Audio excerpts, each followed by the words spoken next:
Hello. So in this video, we're going to talk about John D. Ramage, John C. Bean, and June Johnson's Writing Arguments, a Rhetoric with Readings, 11th edition. So this is a rhetoric and composition textbook, and over my 12, 13, whatever it is, years teaching, 13, yeah. Over my roughly 13 years teaching composition at universities, I've taught from a lot of different rhetoric books. I've taught from proper textbooks like this, published by official publishers. I've taught from custom-made readers that I designed through like Norton's custom reader program. I've taught from textbooks or workbooks or readers created by the English department or the rhetoric program or whatever it is at the university I've taught in. I've even taught classes without a central textbook where we used various pieces. I've done a bunch of different approaches. I've read a number of rhetoric textbooks, generally not cover to cover, but large portions of them, and I actually quite like writing arguments. I think this is a very good textbook for rhetoric and composition. There are some things about it that I'm not thrilled with, but there are things that I think it does really, really well. So one of the things that it does really well, I think it presents concepts very clearly and effectively. So I'll give you an example of this. One of the things I always spend a decent amount of time on and come back to with my students over and over and over again is thesis statements. The central claim, the central argument that an essay or a speech or a video or whatever it is going to make. It's incredibly important in the Western rhetorical tradition to have a good thesis and to be able to write a thesis well. So the section that they have in this textbook is called Frame of an Argument, a Claim Supported by Reasons. And I've heard thesis statements explained a lot of different ways. One way I've heard it explained is as a topic and a comment. Here's the subject I'm going to be writing about and what I'm going to say about it. I've heard different formulas for writing thesis statements, and I share some of those with my students. I've got a set of 6 qualifications for a good thesis that I talk through my students with. The way that this textbook approaches it is as a claim and a reason, and I think that makes a lot of sense. It's very, very similar to the topic and comment idea, but so I don't want to get too much into the mechanics of this, but basically the idea of a claim supported by reasons is I argue X because.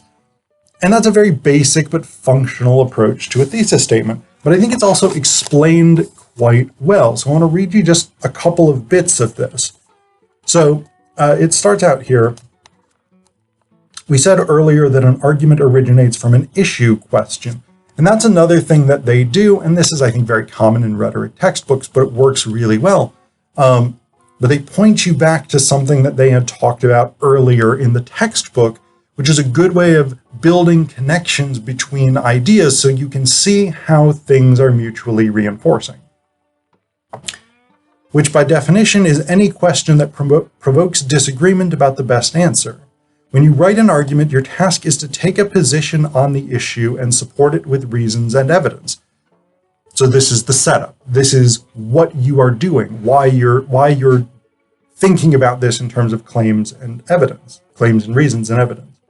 The claim of your essay is the position you want your audience to accept.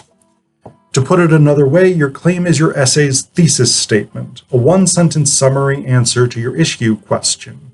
Your task then is to make a claim and support it with reasons. So this is pretty straightforward, right? The claim is what you want your audience to accept.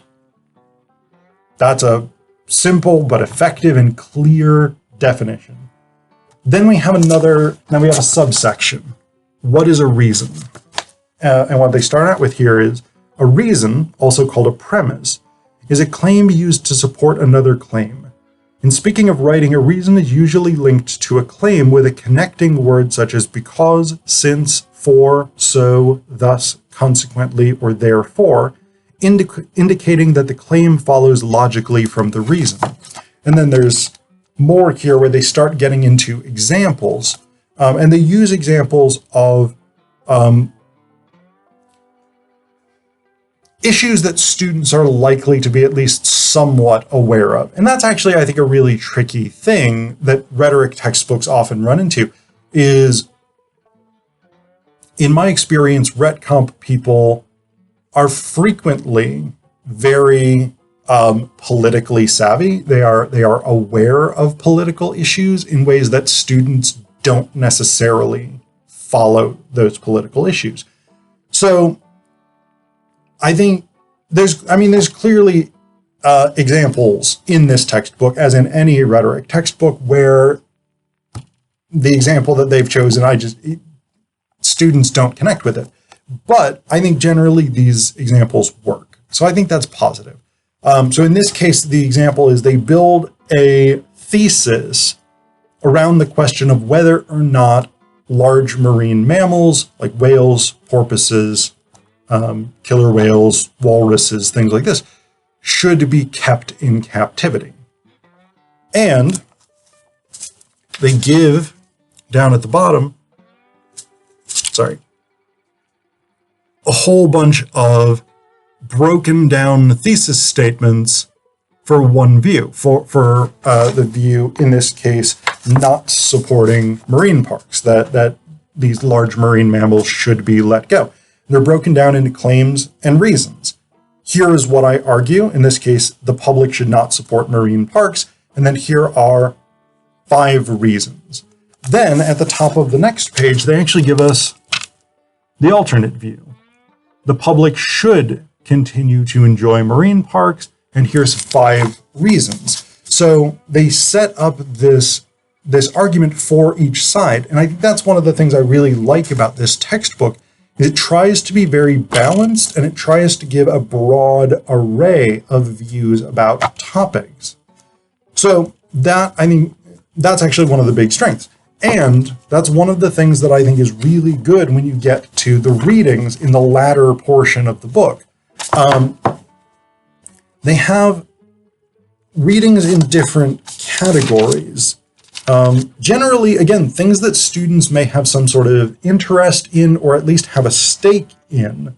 So the sections are choices for a sustainable world, post-fact, post-truth society, public health, challenges in education, self-driving cars, immigration in the 21st century, and then argument classics. And that's just a few things here. They have Jonathan Swift's A Modest Proposal, Elizabeth Cady Stanton's Declaration of Sentiments and Resolutions from the Seneca Falls Conference, and Margaret Sanger's The Morality of Birth Control. So these are all older things, but they're rhetorically very, very good. But within each of these sections, self-driving cars, immigration in the 21st century, et cetera, they tend to focus on particular points or particular concerns and present evidence on both sides of them. So, for instance, in the challenges in education section, one of the things that they talk about, or one of the things that they include articles about, is charter schools. So they have several of them. The first one is Cassidy Rosenblum's Take It From a New Orleans Charter School Teacher, Parents Don't Always Get School Choice Right. Then they have Paul Fell's political cartoon, Educators Try to Keep Public Education Away from School Vouchers and Charter Schools, and that's the political cartoon. So that's another actually cool thing that they do. They do include political cartoons among the readings, which, if you're doing a visual rhetoric project, can be really, really good. Then they have Douglas N. Harris's Why Managed Competition is Better Than a Free Market for Schooling. And I think there's one more.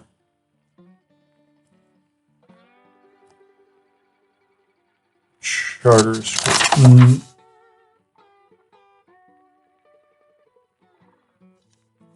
Yeah, I mean, Rachel Lamb's Separate but Unequal is kind of charter school related, kind of just a critique of Betsy DeVos's general education policy. But again, we have articles here that are supportive of charter schools, articles that are critical of charter schools, and articles that are taking sort of different looks at these issues. So I think that the way that the articles are chosen for the readings section is really, really good.